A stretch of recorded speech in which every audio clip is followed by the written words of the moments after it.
Nós entendemos que o propósito de Deus a partir desta mensagem é que nós tenhamos uma vida de retransmissão. No caso, reconexão, reconectar-se a Jesus, aos mandamentos, ao princípio da palavra de Deus. Porque existe em nós um projeto, por conta da nossa natureza pecaminosa, que nos convida a voltar, e me permitam aqui usar o exemplo que foi citado, a voltar ao vômito, a revolver-se na lama, mesmo depois de limpinho. O Senhor nos lava, o Senhor nos reveste, e aí de vez em quando a gente quer voltar aos prazeres da carne, aquilo que provoca enojamento da parte de Deus para conosco. É uma tendência, infelizmente. E a proposta do tema, a proposta do estudo, a proposta desses dias de ministração nas quintas-feiras, é nós vivermos uma vida de constante reconexão. Não é uma reconexão a partir de um problema que eu enfrentei, e aí eu falo, agora eu vou atrás de Jesus.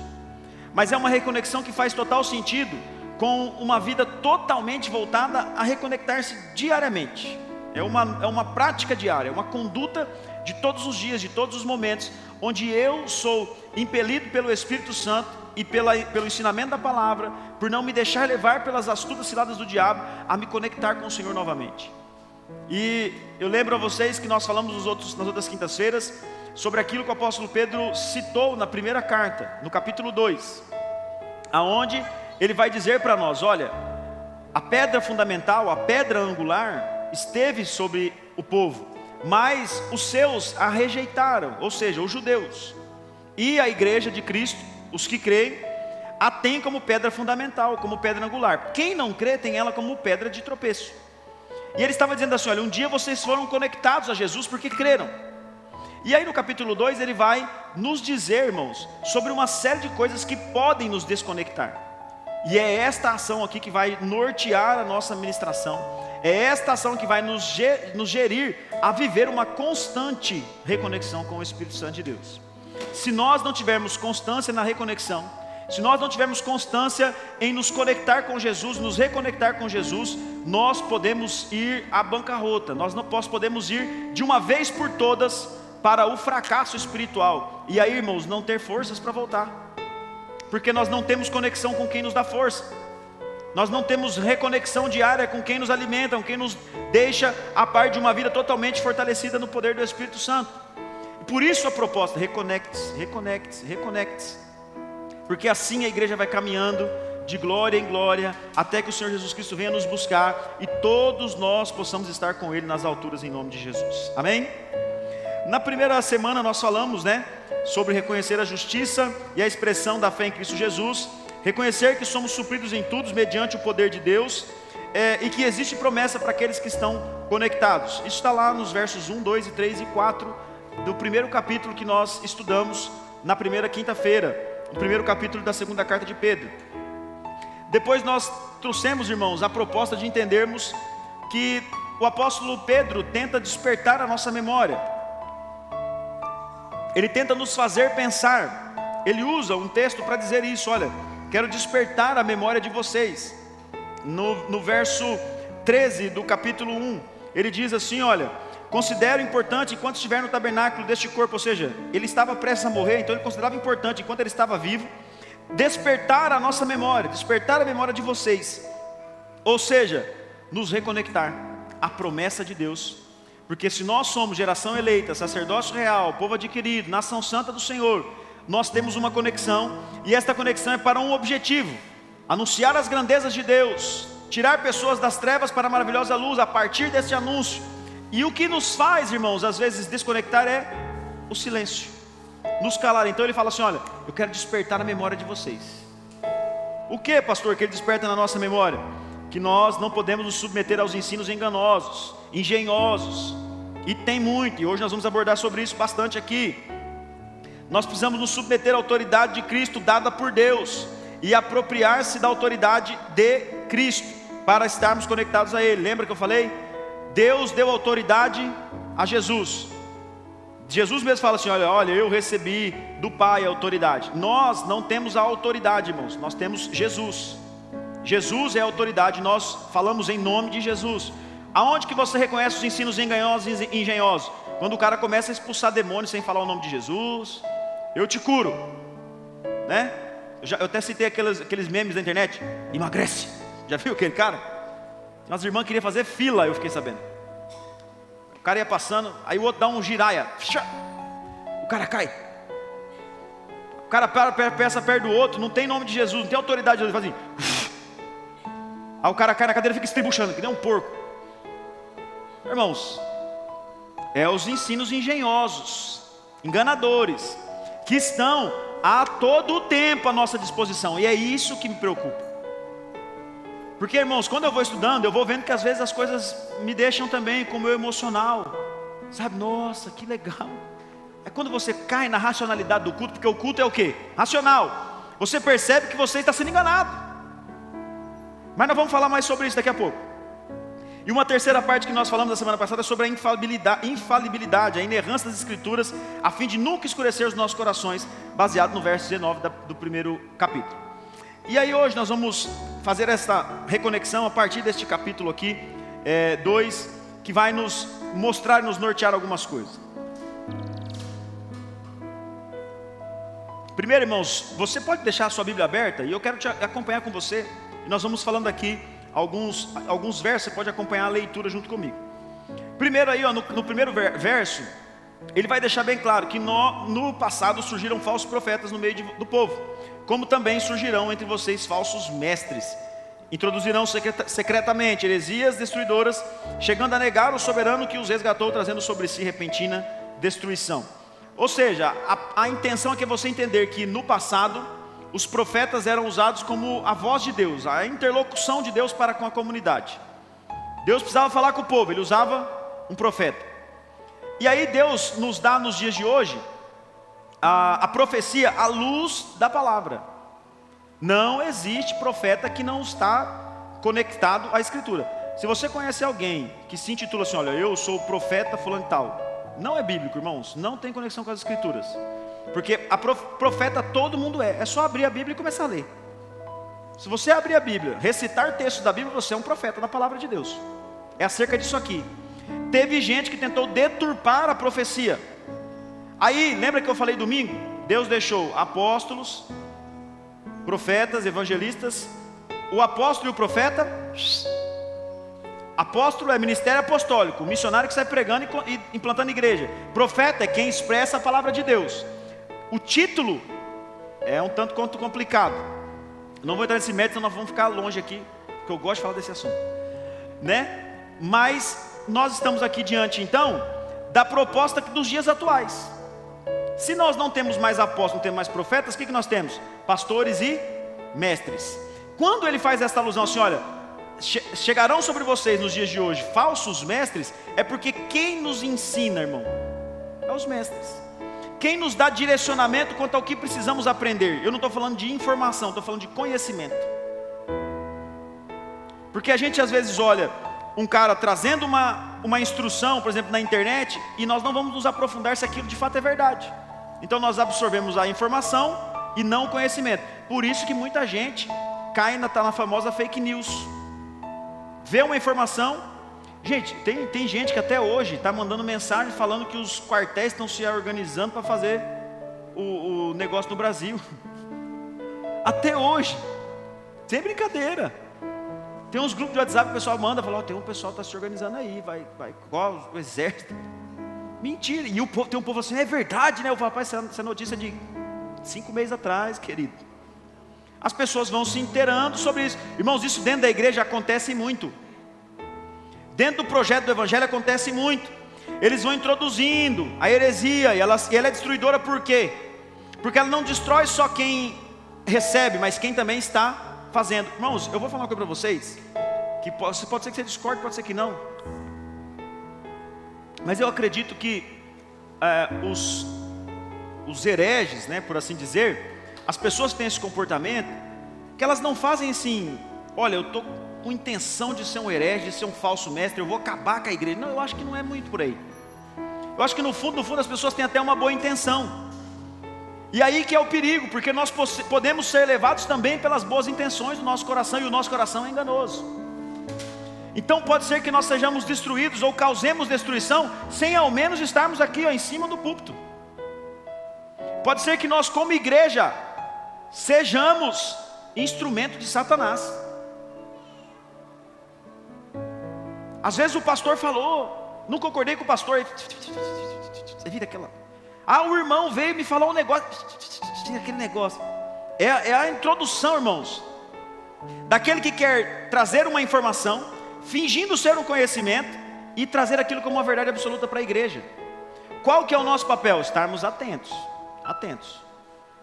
Olha lá o verso 2: muitos seguirão, os caminhos vergonhosos desses homens.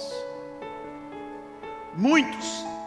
Hoje a maioria dos pastores, ou sei lá o título que tem, que estão aí pregando as barbáries que estão pregando, irmãos, tem de 1 milhão de seguidor, não é pouco não, é muitos seguidores. Se o cara for juntar todas as redes sociais dele, passa de milhões. Então muitos são que seguem esses homens, os caminhos vergonhosos desses homens, e por causa deles será difamado o caminho da verdade. Quem é a verdade? Jesus. Ele diz: eu sou a verdade, o caminho, a verdade e a vida. Verso 3 ele diz: em sua cobiça tais mestres os explorarão com histórias que inventaram.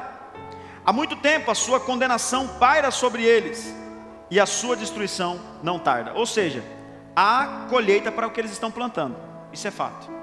O problema, irmãos, é quando nós nos deixamos levar por isso. É esta a intenção da mensagem. Nós abrimos a nossa mente para uma reconexão que nós precisamos tomar cuidado. Eu vou dizer uma coisa para vocês entenderem aqui. E aí eu falo para vocês da preocupação que nós temos, e eu tenho comigo mesmo. Eu quando era garoto, média de, sei lá, dos 15 anos, eu estava na igreja, e foi um pregador. E meu pai, ele era um cara que ele não tinha muito filtro para receber pregadores na igreja. E nós estávamos num culto e apareceu um rapaz lá, que ele falou que ele era não sei de onde, lá numa favela e tal. E aí meu pai falou: prega aí. E o cara pregava. E aí entregava uns mantos lá e tal, né? Meu pai falou assim: não, vem de novo. Aí na outra vez ele veio de novo, a igreja lotou, irmãos. Não cabia o povo dentro da igreja. Lotado. E de repente esse cara começou a contar uma história.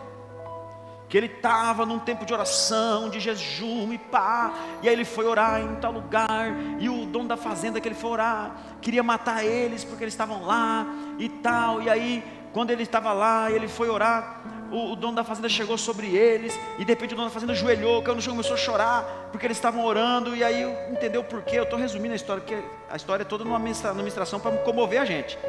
E aí quando ele falou assim: o que está acontecendo? O dono da fazenda ali querendo matar eles. De repente o dono da fazenda se prostra, começa a chorar.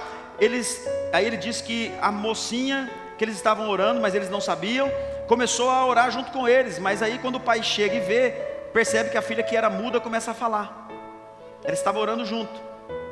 Irmãos, na hora que a igreja ouviu aquilo, eu fui o primeiro. Meu Deus, que homem de Deus que é esse?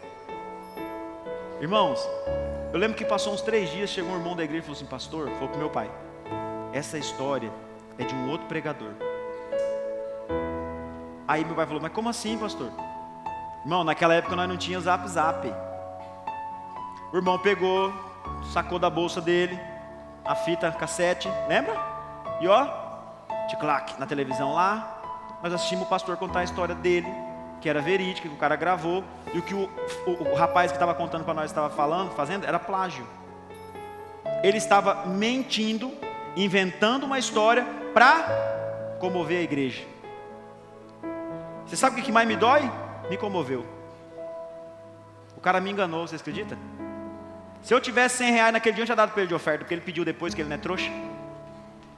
O objetivo no final das contas é sempre esse: quanto você vai ofertar. Porque a partir de você entender que é um homem de Deus, que fez, o mundo falou, agora você vai fazer o seu voto. Vocês estão entendendo? É isso que o texto aqui está nos moldando para uma possível reconexão. Porque, irmão, se nós não estivermos conectados com Jesus, isso vai acontecer. O cara vai inventar uma história. Em sua cobiça, tais mestres os explorarão com histórias que inventaram. Primeiro comove o povo, primeiro deixa o povo instável, nós vamos chegar nessa parte também. Depois, agora você tem que sair daqui com um voto. Irmãos, teve uma igreja, eu não vou criticar essa igreja, só para vocês entenderem. Uma igreja, acho que em Belém, uma das maiores igrejas que aconteceu no Brasil há um tempo atrás, por conta de um movimento celular. Células, a igreja Santarém, lembrei, Santarém, pastor Abe Uber, que eu acho também que ele fala que ele é apóstolo. Isso não nos faz, irmãos, tipo assim, eles estão demoniados, vão para o inferno. Não é, irmão, uma conduta de erro teológico é só isso, tá? Não fique em paz. Quem você conhece algum apóstolo aí que é homem de Deus, ele vai para o céu, não tem nada contra os apóstolos. Só te falei sobre a visão teológica. E esta visão celular criou um projeto de campanha chamado 12 dias da semana por 12 dias do mês, por 12 meses do ano. E vocês já ouviram falar sobre isso por aí, não ouviram? A proposta era 12 dias da semana por 12 meses do ano. E aí, todo dia da semana, desde o dia 1º, né, de janeiro, a proposta eu lembro que na época era isso. Dia 1º de janeiro a 12 de janeiro, e orar na igreja, e aí tinha uma palavra centralizada para aquilo. Mês de janeiro, mês de fevereiro, cada dia daquela semana, dos dias que correspondiam ao mês do ano, falava-se sobre aquele mês, não sei, era o que Deus direcionava ali para aquilo. As igrejas por aí, inclusive no avivamento bíblico, irmãos, eu não tenho problema nenhum de falar sobre isso. 12 meses dos 12 cestos cheios, e 12 meses não sei do que, 12 dias não sei do que, aí 12 dias da bênção, 12 dias, sei lá, cada um criou o seu nome, beleza, reinventar não tem problema, mas, primeiro dia, não esquece, você tem que fazer um voto. Irmão, não tinha voto nenhum na campanha dos caras. O objetivo é assim, o que os falsários fazem?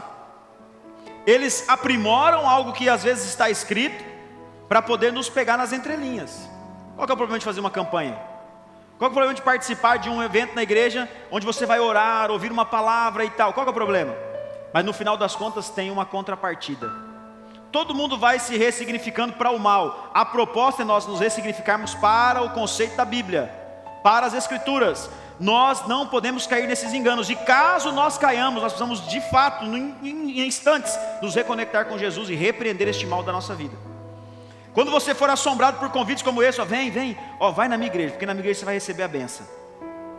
Essa pessoa não entendeu nada sobre o cristianismo, não entendeu nada, porque se você é crente em Cristo Jesus, você já recebeu a maior bênção da sua vida, que é a salvação.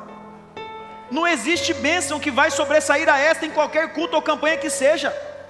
Pode estar lá o apóstolo dos apóstolos, o semideus, ele não tem bênção maior para você do que a salvação que você já encontrou, que você já alcançou em Cristo Jesus.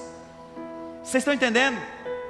Quantas vezes eu comecei o culto aqui, irmãos, e alguns de vocês podem lembrar disso, e eu falava assim, quantos aqui vieram receber uma bênção hoje? Metade da igreja, pastor, eu falei, então vocês cuidado, vocês podem sair daqui tudo frustrado. O culto é lugar de vir buscar bênção, irmãos? O que vocês acham, sim ou não? Sim ou não? Não. Culto é lugar de adoração a Deus. Mateus 6,33, buscai o reino de Deus e a sua justiça em primeiro lugar. As bênçãos, as coisas acrescentáveis, Ele vai dar, irmãos. Ele é poderosíssimo, Ele é rico. Ninguém vence Deus em dar. Lugar de culto é lugar de adoração, exclusivo para isso. Mas olha o conceito que o mundo cria. Nós vamos para a igreja hoje, porque eu estou precisando ir para a bênção. Parece que todo domingo é quarta-feira de cinzas, já reparou? Pecado a semana inteira domingo. Domingo eu vou lá, porque eu preciso ter preciso pagar minha promessa. Até é oferta. Eu preciso levar um dinheiro na igreja, ofertar, porque eu preciso dos negócios errados aí, tem que pagar uma penitência. Ô gente, misericórdia. É adoração a Deus. Pastor, por que nós nos reunimos na quinta-feira na igreja? Para adorar a Deus, irmãos. O conceito não mudou, a proposta não mudou, mas o que os falsários querem? Eles querem nos deixar, irmãos, vulneráveis. Olha o verso 4. Pois Deus não poupou os anjos que pecaram. O que os anjos fizeram? Pecaram, mas lançou no inferno, prendendo-os em abismos tenebrosos, a fim de serem reservados para o juízo. Olha só, qual foi o pecado dos anjos, irmãos? Quem se arrisca a dizer? Qual foi o pecado dos anjos? Tem mais um, fundamental. Qual foi o pecado dos anjos que fez Deus expulsar eles do céu? Rebelião. Rebelião. Presta atenção, porque nós olhamos uma primeira parte aqui desse capítulo, que vai nos falar sobre esse tipo de pessoa, os minuciosos que vão tentando infiltrar a porcariada na vida da gente.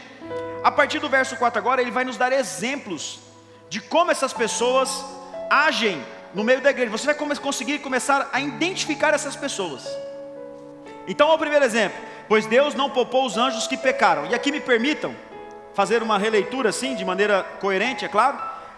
Ele não poupou os anjos que se rebelaram. Rebelião, irmãos, é pecado. Igrejas que nascem baseadas em rebelião não são igrejas bíblicas.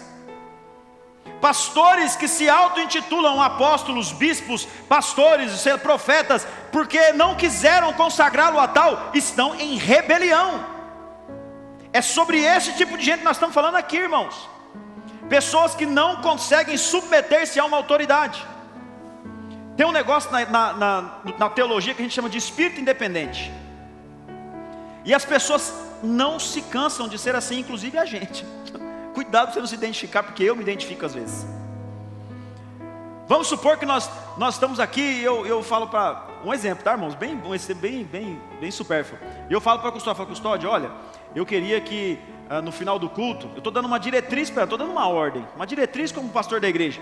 Eu queria que no final do culto, aquelas agendas que estão lá, a exposição para os irmãos comprarem caso precise, fique duas em pés e os bonés fiquem virados para cá. Beleza? Beleza. Você concorda? Concordo. Porque a gente está sempre à disposição para ouvir, né? E o contraditório sempre é legal, irmãos. É bom trabalhar com contraditório, senão a gente fica muito quadrado, né? Muito, sei lá, esquisito. Mas não, a custódia olha para mim e fala, beleza, pastor, tá bom, tá bom. Aí eu viro as costas, a custódia vai lá, abre as agendas de um jeito diferente, coloca os bonés espalhados e tal. E tá lá, as agendas para vender, os bonés para vender, mas não está de acordo com o que foi direcionado. Estão entendendo? Bom, tá daquele jeito lá, porque é daquele jeito lá mesmo, tá? Não tem nada, é só para você entender, é só um exemplo. Eu estou dizendo assim, as pessoas com espírito independentes, elas até fazem o que lhes foram direcionados, mas faz do jeito delas. No conceito de autoridade, faz-se o que foi mandado fazer e ponto. Acabou. Não tem esse negócio. Olha, nós teremos aqui uma faxina na igreja na quarta-feira à noite. Aí eu chego aqui na igreja, olha só que coisa boa, presta atenção, irmãos. Eu chego aqui na igreja quarta-feira, com 5 tipos de irmão diferentes, para nós limpar a igreja. O Jackson veio aqui na terça-feira e limpou a igreja sozinho. Parabéns para o Jackson. Mas ele não fez o que foi determinado. Que dia que era a faxina? Quarta-feira. Pastor, você vai implicar com quem? Lógico que não, irmãos. Eu estou dando um exemplo para vocês sobre o que é o conceito do espírito independente. Porque o Jackson pode ter feito isso, dentro do exemplo, é claro, por ser servo, glória a Deus por isso. Mas ele pode ter feito isso assim, para alguém falar assim, poxa vida, hein, o Jackson veio na terça-feira e limpou sozinho, que menino de ouro, parabéns, esse que é um diácono de verdade, esse que é um homem de Deus, e por aí vai. É claro que tudo isso é um exemplo, irmãos, é um exemplo. Porque toda iniciativa é boa, todo o processo de a gente trabalhar, e tipo assim, por exemplo, eu deixaria 1000 vezes a custódia organizar uma mesa do que eu dar um direcionamento para ela de como organizar, eu não sou bobo, né? Mesmo quando eu falar para a irmã Ivone, põe sal dessa quantidade aqui, viu? Pelo amor de Deus, né? Irmã Ivone, faz aí, que Deus te abençoe em nome de Jesus. E ó, guarda uma marmita para o pastor, glória a Deus. Agora, irmãos, dentro da igreja, o que mais tem são pessoas que são levadas por este pecado da rebelião. Porque se eu não concordo, eu já discordo de maneira assim, a não vir mais no culto, a boicotar o evento dos jovens, a boicotar o evento das senhoras e dos irmãos, a fazer alguma coisa assim que não é errado aos olhos da igreja, mas lá no interno, no coração, está gerando o quê? Rebelião. Isso é um perigo. Isso é um perigo. O diabo, junto com seus anjos, se rebelaram, pecaram. E falsos mestres são comparados a esse tipo de ação. Por isso que eu falei, os falsos mestres às vezes não estão só em cima do púlpito não, irmãos, pregando aqui não. Às vezes os falsos estão dentro da igreja também. Até porque às vezes o falso mestre está ensinando ele a ser assim, né? É a igreja rachando acima de igreja por causa de rebelião. Olha o verso 5: ele não poupou o mundo antigo quando trouxe o dilúvio, aquele povo ímpio, mas ele fez o quê? Preservou Noé. E o que Noé era, irmãos? Pregador da justiça. Pregador da justiça. Poupou Noé, pregador da justiça, de tal forma que esta pregação alcançou os outros 7. Olha que coisa maravilhosa. Mas houve juízo para quem vivia em perversidade, em promiscuidade. Há juízo, irmãos, para quem não prega a justiça. Há também juízo para quem prega a justiça, e esse juízo nós vamos fazer parte, amém? Porque nós somos pregadores da justiça, Deus está conosco, e nós vamos levar mais um monte de gente para a arca com a gente, salvar muita gente para a glória do Senhor Jesus. Também condenou as cidades de Sodoma e Gomorra, reduzindo-as a cinzas, tornando-as exemplo do que acontecerá com os ímpios. Mas ele fez o que? Livrou o Jó. Irmãos, olha a característica da libertação de Jó. É lindo, é lindo. Ló, valeu. O Ló.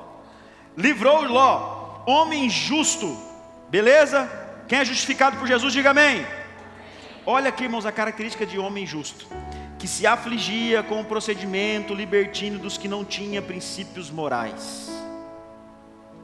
Se você está vendo o pecado acontecer e o seu coração não fica com contrição, tem alguma coisa errada com você. Se você vê o pecado sendo algo exposto e você não sente asco daquilo, se você não fica afligido no seu coração, ou com vontade de pregar o evangelho para conduzir aquelas pessoas a Jesus, tem uma coisa errada com a gente, irmãos. O Ló era um cara justo, e o procedimento dele era que ele sentia dor no coração, aflição, por ver os princípios morais sendo quebrados. Olha o que diz o verso 9: vemos portanto que o Senhor sabe livrar os piedosos da provação, e manter em castigo os ímpios para o dia do juízo, especialmente os que seguem os desejos impuros da carne e desprezam o quê? Desprezam o quê, irmãos? A autoridade. O mesmo princípio de quando inicia ele falando sobre os exemplos. Os anjos desprezaram a autoridade, pecaram, rebelaram-se, foram lançados no inferno. A partir do verso 12 agora, eu queria que você acompanhasse comigo para nós podermos entender qual é a nossa ação mediante a observarmos quem está tentando nos desconectar de Jesus. Irmãos, e eu torno a dizer, tá? Eu não quero que você às vezes reconheça isso em alguém e olhe essa pessoa com um olhar de julgamento, no sentido de, sabe, essa pessoa endemoniada está me levando para o inferno. Não. Que pode ser que eu esteja falando algumas coisas para você aqui e você identifique, por exemplo, em alguém que você segue na rede social. Meu conselho para você: deixa de seguir, mas não deixa de orar por essa pessoa. Porque no meu entendimento, essas pessoas não fazem isso, irmãos, porque tipo assim, eu sou do demônio, não. No meu entendimento, eles fazem isso com boa intenção. Eles acham que estão fazendo certo, porque às vezes estão desconectados da palavra de Deus.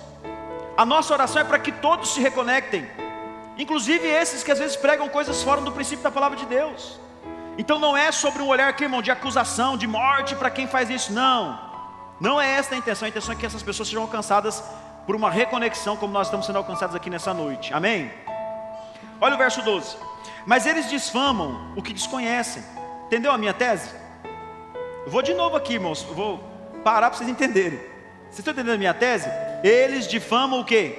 Desconhecem. Às vezes não se aprofundaram na palavra, estão falando o que querem falar por aí. Então que Deus tenha misericórdia dessas pessoas. E são como criaturas irracionais, guiadas pelo instinto, nascidas para serem capturadas e destruídas. Serão corrompidos pela sua própria corrupção. Eles receberão retribuição pela injustiça que causaram. Consideram prazer em entregar-se à devassidão em plena luz do dia. São nódoas e manchas, regalando-se em seus prazeres, quando participam das festas de vocês. Tendo os olhos cheios de adultério, nunca param de pecar. E eles iludem quem, irmãos? Quem que eles iludem? Os instáveis. E dá um ponto aqui: eles só conseguem iludir quem está vulnerável. Eles só conseguem iludir quem está desconectado. Por isso que a proposta é reconexão diária. Por isso que a proposta é uma reconexão em todo momento, em todo tempo. Porque, irmãos, necessariamente, essas pessoas estão trabalhando para que as nossas vidas sejam vidas fora do propósito de Deus. E eu volto a dizer, às vezes não é um trabalho intencional, na íntegra, mas um trabalho direcionado, porque entenderam isso sobre a palavra de Deus, sobre a vida com Deus, e estão aplicando. Eles vão iludir somente os instáveis, porque, irmãos, instabilidade se dá com quem está desconectado. Se nós não estivermos conectados a Jesus, uma rocha firme, a pedra fundamental, a pedra angular, vai gerar em quem nós? Instabilidade. Não vai iludir vocês em nome de Jesus, amém? Então preste atenção, irmãos, desconfie de tudo. Tudo. Chegou lá na sua casa, pregando uma coisa legal, Deus é amor, desconfia. Você viu na internet, naquele podcast, aquele corte legal, desconfia. Desconfia. Porque essas pessoas podem estar iludindo a gente dentro de uma instabilidade que nós estamos tendo. Quer um exemplo? Só para você entender rápido. Olha como que o diabo atua, para vocês poderem entender. Você está lá na sua casa, tem uma discussão com seu marido, com a esposa, briga. Aí você está com raiva, senta lá, toma um tereré e fica lá. Aí passa um podcast desses endemoniados. Olha, se você está sofrendo no seu casamento, o importante é você ser feliz. Você merece ser feliz. Larga e vai viver a sua vida. E lá embaixo assim, pastor fulano de tal, apóstolo não sei das quantas. Pá. Aí você fala, Deus falou comigo. Que Deus? Vocês estão entendendo o problema da instabilidade? Eles só vão conseguir êxito com os instáveis. Se você está conectado a Jesus, você briga com seu esposo, briga com sua mulher lá, e vai tomar um tereré, e o inimigo manda dizer, sai daqui, Satanás, ela é minha mulher, vou ficar com ela até o resto da minha vida. Mesmo sendo chata desse jeito, eu amo ela. O contrário também é verdade. Irmãos, instabilidade pode gerar vulnerabilidade. Mas eu e você somos tomados por uma conexão forte com o Espírito Santo de Deus. Nós estamos firmados na rocha. Você não vai se iludir, porque você não está instável. Você está aprendendo hoje aqui em nome de Jesus. Nós vamos sair daqui hoje, nos reconectando em todo tempo, em todo momento. Nada vai nos abalar em nome de Jesus. Os caras têm uma lábia boa, irmãos. Fala bonito. A gente quase chora. Você sabe por quê? A menininha da Coca-Cola é o melhor, né? Sabe por que essa Coca-Cola, você toma essa Coca-Cola? Sabe por que ele subiu no púlpito? Porque eu mandei. Porque ele desceu? Porque eu mandei. Aquela menininha é um barato, né? Mas ela prega a palavra, irmãos. Ela dá umas viajadas, mas ela prega a palavra. Tadinha da bichinha, ela só é meio mal interpretada. Então, a primeira coisa que nós precisamos aprender é que nós não podemos estar instáveis. Nós não podemos nos deixar iludir por isso. Quando você perceber que o seu emocional está ficando muito aflorado, você está querendo chorar, você começa a desconfiar. Fala, Deus, por que estão tocando em mim assim? Começa a falar, Senhor, eu quero racionalidade. Alguém outro dia veio falar para mim, uma moça já de uma, não é mais assim, pré-adolescente, pastor, estou querendo namorar com uma pessoa, conheci agora e tal, e queria que o senhor falasse comigo, o que eu faço? Eu falei assim, seja 100% racional. Mas pastor, e aquele negócio daquela paixão? Você não está aberto a essas coisas. Racionalidade ao extremo. Porque qualquer brecha no emocional, em uma situação assim, já após casamento, pós situação de separação, é brecha para o inimigo fazer a festa. Instabilidade. Preenche um espaço que está vazio. Irmãos, isso é um perigo terrível. Nós não vamos dar acesso às instabilidades da nossa vida em nome de Jesus. Vamos lá. No verso 14, assim, iludem os instáveis e tem o coração exercitado na ganância. E aí o apóstolo Pedro chama de malditos. No verso 15 ele diz, eles abandonaram o caminho reto e se desviaram, seguindo o caminho de Balaão, filho de Beor, que amou o salário da injustiça. Esta frase também tem que ficar marcada no nosso coração.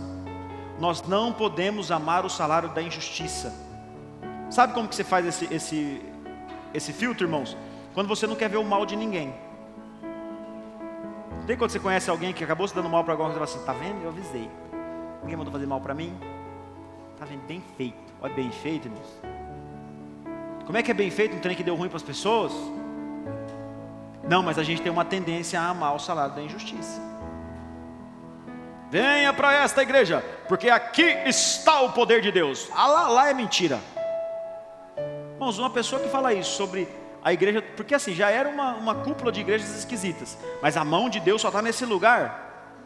É muita prepotência do pastor Carlos, né? Olha, Nova Hora do Sul, igreja nenhuma presta, salvamento bíblico. É doido, irmãos. As igrejas dos pastores, os pastores que é top, nota 10, os caras são gente fina, companheiros de trabalho. Outros pregam a coisa errada, e se for preciso falar o nome aqui, eu falo. Todo mundo me conhece, sabe que eu não tenho nem freio na língua para essas coisas. Mas nós precisamos nos direcionar à luz da palavra de Deus, para nós não termos um sentimento de injustiça. Qual era o salário de injustiça aqui de Balaão? Pagaram ele para ele profetizar coisa boa. Pagaram ele. Irmão, essas coisas acontecem ainda. O cara chega no culto lá, o profetão e tal. Tem 5 irmãos dando trabalho na igreja. Aí o pastor fala assim, ó, é aqueles 5 ali. Eis que te digo, viu? Ó, Juliana, você fala demais. Deus está mandando você calar. Juliana nem fala com a Dina, bichinho. Essas coisas ainda acontecem, irmãos. As pessoas recebem para praticar essas coisas. Abre o seu olho.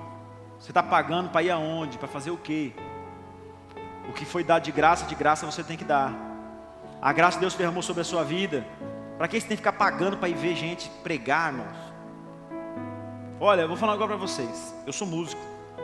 Posso estar fazendo uma defesa aqui, mediante a minha área, né? Eu sou até a favor de você pagar para entrar num show gospel. Porque tem uma estrutura de som envolvida ali, tem muita coisa, e é caro essas coisas. A gente vai fazer marcha para Jesus aqui na cidade, é um absurdo. É o que se gasta com equipamentos e tal. Agora, você tem que pagar para ver um pastor pregar, irmão. Irmão, fala sério. Aí tem, né? E quem recebe, faz aquilo que o patrão mandou fazer, né, irmãos? Muito cuidado com isso. No verso 17, ele diz assim, ó, esses homens são fontes sem água. Irmãos, para que serve uma fonte sem água? Para nada. Agora, se existe uma fonte, e esta fonte ela precisa ser produtiva, o que ela deve fazer? Ela deve emanar água. Ela deve emanar aquilo que sacia. Ela deve ser produtiva a nível de alimentar todos aqueles que chegarem perto dela. E aí agora eu queria que você se posicionasse, porque, como eu disse antes, os falsos mestres não estão só em cima dos púlpitos. Mas eles estão dentro da igreja. E se nós estamos dentro da igreja e estamos sendo improdutivos a este extremo, de sermos uma fonte seca, será que nós estamos conectados?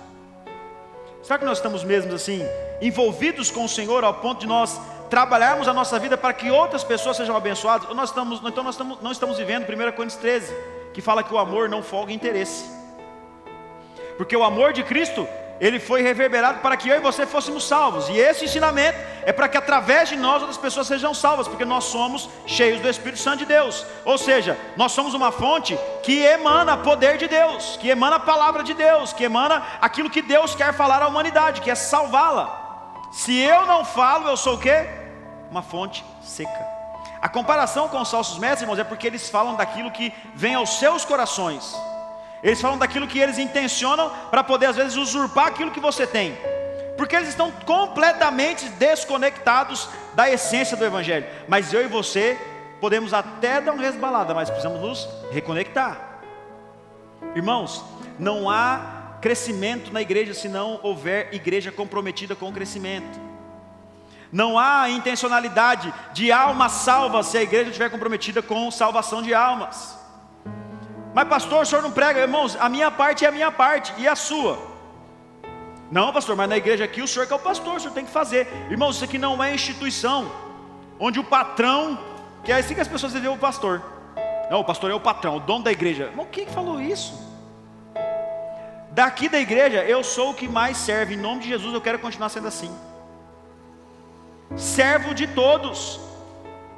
Não existe patrão aqui, o dono da igreja é Jesus Cristo, e todos nós servimos a Ele. Se Deus me capacitou, irmãos, para estar aqui dirigindo vocês, é Ele que vai cumprir a obra, é Ele que vai me tirar daqui e colocar vocês se for necessário. Mas até lá, queridão, nós precisamos ser produtivos, senão nós seremos considerados como falsos mestres, ou fonte seca. Você escolhe o nome que você quer ter. Alguém que ensina a palavra de Deus, que conduz pessoas ao Evangelho de Cristo, ou alguém que não fala nada que não seja de si mesmo. Faça uma análise, por exemplo, do que você anda conversando. Nas suas rodas de conversa, tem Jesus no meio? Quando você vai falar com a família, quando você vai falar no trabalho, ou é só coisas do cotidiano, que às vezes não vai gerar nenhum tipo de benefício, inclusive para quem está ouvindo. Às vezes a gente fala tanta bobeira, irmãos, fala tanta coisa assim que é vã. Esses homens são fontes sem água. Nós somos fontes produtivas em nome de Jesus, amém? Eles também são névoas impelidas pela tempestade. A escuridão das trevas lhes está reservada, pois eles com palavras vaidosas e palavras de vaidosa arrogância. Irmãos, eu explico isso aqui mediante um testemunho, um testemunho que eu ouvi outro dia. Um pastor falando que ele veio de um lugar, ele não é pastor, ele se intitula profeta. Ele estava falando que ele veio de um lugar e ele passou por algumas coisas no ministério dele, mas agora, naquele momento da vida dele, ele estava bem, porque agora ele tinha um iPhone 14 Pro Max. Agora ele estava bem financeiramente. Agora ele mora no mesmo condomínio que o pastor dele que trouxe ele para Campo Grande mora também. Eu falei, mostra as almas. Pensei eu lá na plateia, porque eu não ia falar nada. Mostra as almas, a produção, vida com Deus. Irmãos, quando as palavras são de vaidosa arrogância, você já consegue identificar essa pessoa. Quando você percebe que aquele cinto da Calvin Klein, irmãos, a gente sabe que é falso só de ver a cara da pessoa, não é verdade? Se você vê a bolsa da pastora, da Louis Vuitton, chegando de Chevette na igreja, irmão, me respeita. Cuidado. Tal tipo de pessoa quer mostrar uma cara, uma face que não existe. A palavra de Deus chama isso de vaidosa arrogância. Porque no fundo, e eu estou falando para vocês de uma coisa técnica, porque um dia o pastor me contou isso de uma igreja. Que o chefe deles, maior lá, mandava eles ir para a igreja, eles tinham que comprar um carro, nem que fosse financiado, um carrão do ano. Pode olhar, agora vocês vão identificar. Os caras usam só camisa de abotoadura. Eles não usam camisa que nem nós, assim, dobrada, não. Camisa assim, a camisa deles tem que estar passadinha, gravatinha. Entendeu? Porque eles têm que mostrar que eles são prósperos. Sabe o que você mostra que você é próspero? Vindo ao culto, servindo ao Deus que é dono do ouro e da prata, que não te deixa faltar nada, que te coloca, irmãos, aonde você está por simplesmente agraciar você. Mas as palavras de vaidosa arrogância dizem que não é por causa disso, é porque você é dizimista. Dízimo é responsabilidade, mas é fidelidade, não é troca com Deus. Não, mas se eu for dizimista eu vou ter um iPhone 14 Pro 15, 20. Se você for dizimista, você não está fazendo mais do que a sua obrigação. Ponto. Ai, pastor, credo. Ai, irmãos, vou ficar mentindo para vocês? Eu não sou de palavras vaidosas de arrogância, eu sou de bater mesmo logo de uma vez. O dia que vocês veem eu chegar aqui e falar assim, olha, vamos dar dinheiro, porque você vai ganhar em dobro. Comece a desconfiar, pastor Carlos está desviando. Pode confiar de mim, irmãos. Hoje é o dia da promessa. Traga a sua oferta, faça seu voto, porque Deus é poderoso para fazer infinitamente mais. Não tem nada a ver com dinheiro isso, irmãos. Deus é poderoso para fazer infinitamente mais, porque Ele é Deus, e Ele faz o que Ele quer fazer. As palavras de vaidosa arrogância vão nos levando, irmãos, a uma instabilidade, como nós dissemos antes. Cuidado, cuidado. Você percebeu demais uma certa petulância, sabe? Você não é julgamento, irmãos, é constatação. Você conhece a pessoa até pela roupa que ela vestiu. Você fala, aí tem. Vigia. Uma outra característica deles é provocando os desejos libertinos da carne. E a partir desse desejo eles seduzem os que estão quase conseguindo fugir daqueles que vivem no erro. Qual que é os desejos libertinos da carne, irmãos? A massagem do meu ego. Quando a pessoa, eu falei isso aqui acho que domingo, quando a pessoa faz a seguinte proposta para você, pensa bem se não é uma proposta boa. Olha, próximo culto é o culto de libertação. Você vai trazer o seu cartão de crédito e colocar aqui, ó, no altar. Porque primeiro que isso aqui não é altar, é um palco. Traz seu cartão de crédito, coloca no altar. Nós vamos orar e Deus vai fazer um milagre. Que milagre? De te dar a responsabilidade para usar o seu cartão com coerência? Porque Deus não vai pagar a sua conta nem o diabo. Se o diabo quiser pagar, ele é meio bestão mesmo, ele vai querer fazer um pacto com você. É você que sabe. Olha a astúcia do inimigo. Vai mexer com o que, irmãos? Com os desejos da minha carne. Porque quem não quer ficar livre das dívidas? Quem quer ficar livre das dívidas, diga amém. Vai trabalhar. Simples assim, irmãos. Tem hora que a gente fica assim, meu Deus, e agora? Aí o Espírito Santo lá no fundo fala assim, vai trabalhar mais, faz hora extra, se vira, dá seu jeito e tal. Mas aí o coração fala o quê? Vou lá na igreja daquele pastor, naquele que faz a campanha da quebra de maldição, os 7 mergulhos do Namam. No 7º dia eu vou receber a minha vitória. Só se for tomar vergonha na cara e parar de gastar dinheiro à toa. Aí você recebe mesmo. Os nossos desejos, irmãos, eles são pecaminosos. E aí nós trazemos a mensagem de domingo. Você quer pedir? Peça direito. Peça como o Espírito Santo lhe ensina a pedir. Peça em oração. Tenha relacionamento com Deus, para você entender que esses desejos libertinos da carne não podem fazer parte da sua vida de conexão com Deus. Ou seja, quando você sentir isso, reconecte-se. Fala, Senhor, eu preciso de mais e mais do Senhor. Eu não vou ser seduzido. Eu não vou cair no mesmo erro. Verso 19. Prometendo-lhes liberdade, eles mesmos são escravos da corrupção, pois o homem é escravo daquilo que o domina. Olha como que esse texto é forte, irmãos. Quem governa a sua vida? Quem governa o seu coração? Quem rege a sua estrutura de homem e de mulher de Deus? Porque se for o desejo de você ser curado de uma enfermidade, se for o desejo de ficar rico, se for o desejo de se relacionar bem com as pessoas, se for esse o desejo que sonda o teu coração, você está tendo desejos da carne. Deus pode curar você de todas as enfermidades, Ele pode porque Ele é Deus. Deus pode fazer você uma pessoa bem sucedida, Ele pode porque Ele é Deus. Mas a sua vida depende de Deus. Se Ele não quiser fazer isso, Ele não vai fazer. Não é legal ouvir isso, mas é a verdade da palavra de Deus. O homem é escravo daquilo que o domina. E quem domina a nós, irmãos, é o Espírito de Cristo.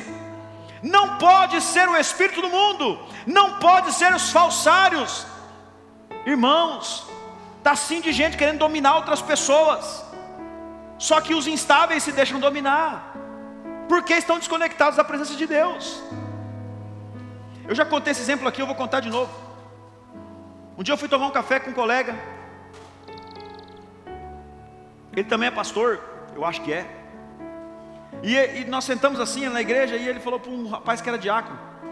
O rapaz estava lá fora trabalhando, irmãos, e era um serviço duro lá. Não vou falar, senão vou entregar quem é o cara. Aí ele falou assim: traz um café aqui para o pastor Carlos. Mas falou com uma arrogância, irmãos. Eu falei assim: não, querido, fica tranquilo. Eu vou lá fora, eu pego. Aí eu levantei, peguei um copinho, fui lá servir meu café, voltei, sentei, fiquei conversando com ele. Ele falou assim: pastor Carlos não quer, mas eu quero. Pega minha xícara aqui, lava lá e traz um café para mim. O rapaz pegou a xícara, foi lá, lavou, trouxe o café para ele. E eu por dentro assim, vou dar um soco nesse cara, Jesus. Aí eu respirei e falei: não. Porque, irmãos, no meu ponto de vista, o maior problema está no diácono. Como que eu me deixo dominar assim de tal forma por alguém? Como que é tudo sobre receber ordens e não entender o projeto de Deus, que é todos servindo uns aos outros? Vocês estão entendendo? É um perigo. O homem se torna escravo daquilo que o domina. Se você é dominado por outras pessoas, você é escravo dela. Quem te domina, irmãos? É o Espírito Santo de Deus, não pode ser outra pessoa. Se você perceber uma liderança que está querendo te escravizar, se você perceber que é uma liderança que está querendo trazer você nas rédeas curtas, te dando ordens, te dando metas ousadas, este líder não é espiritual. Ele pode ser até um coach, um empresário, alguém de planejamento estratégico bom. Esse cara aí na empresa é top. Na igreja, o nome disso é falso mestre. Não caia nesses erros, não caia nessas falácias. Para terminar, verso 20. Se tendo escapado das contaminações do mundo por meio do conhecimento de nosso Senhor e Salvador Jesus Cristo, encontram-se novamente nelas enredados e por elas dominados, estão em pior estado que no princípio. Ou seja, um dia se você esteve conectado e você se desconectou, você está no sal. Você está no pior estado da sua vida. E o texto continua dizendo assim, ó, teria sido melhor que não tivesse conhecido o caminho da justiça, do que depois de o terem conhecido, voltarem as costas para o santo mandamento que lhes foi transmitido. Era melhor você nem ter passado na frente da igreja. Era melhor você nem ter conhecido esse foguinho do Espírito Santo, que deu aquela queimadinha. Era melhor você ter metido água na hora que o negócio apareceu para você. Agora você conhece, se você se desconectar, a coisa vai ficar feia para o seu lado. Pastor, e o que eu faço então? Reconecte-se. Fique atento. Abra os teus olhos. Estão tentando o tempo todo desconectar você da chama do Espírito Santo, da graça de Deus que te renova, que te fortalece todos os dias. Abra os teus olhos e não permita que os falsos mestres conduzam você a uma vida, irmãos, de apostasia, a uma vida fora do propósito de Deus. Reconecte-se ao Senhor de tal forma que você consiga dizer, eu sou santo porque Ele é santo. Que você consiga dizer, o pecado não vive mais em mim, quem vive em mim é o Cristo Jesus. Quando Ele bater na porta, eu vou falar assim, aqui não, eu vou me reconectar com Ele de novo. Porque antes eu não tivesse nem conhecido essa palavra. E Ele diz, né, confirma-se neles que é verdadeiro o provérbio, o cão volta ao vômito. É uma verdade que nós vemos. Se o cachorro vomita, ele volta lá e come. Para ele é uma comida como qualquer outra. Não adianta chegar lá no sítio do irmão Adão, pegar a mangueira e lavar as porquinhas, deixar os bichos tudo limpinhos e falar, agora eu vou comer os 6. É 2 segundos, eles voltam e rola na lama tudo de novo. Não adianta. Você sabe por que o cachorro faz isso? Sabe por que o porco faz isso? Porque eles são animais irracionais. Mas você presta um culto racional, inteligente a Deus. Não permita-se ser enganado, irmãos. Não permita. Nós somos uma igreja forte, estabilizada, porque nós não deixamos essas heresias entrar na nossa igreja. Pastor, mas nós precisávamos ter um culto onde as pessoas chorassem mais e tal. Será, irmãos? Será que a gente precisa disso mesmo? Ou será que a gente precisa se aprofundar mais na palavra de Deus para não cair nesses erros? Todas as igrejas que eu vi entrando nessa onda se perderam no caminho. Começaram a colocar nome nas coisas. Quem é mais velho de igreja sabe, teve uma época que saiu a onda da nova unção. Está escrito nova unção na Bíblia, irmãos? Mas o que era a nova unção? O pastor vinha, tirava o paletó, aquele monte de gente aqui na frente. Ele fazia assim, ó, com o paletó, aí todo mundo. Aí ele era o quê? O bichão da goiaba. Eu sou o pastorzão que derruba o povo mesmo. Tem outros que vinha com a mão assim e vem empurrando para trás. Vai. Tinha um colega meu que falava que o pastor subia assim na dele assim e ficava dele para baixo. Mas não caia. É as ondas. Você acha que isso está longe da gente, irmãos? As pessoas vão criando coisas. Houve um tempo que nasceu a unção do riso. Vocês ouviram essa? Da unção do riso?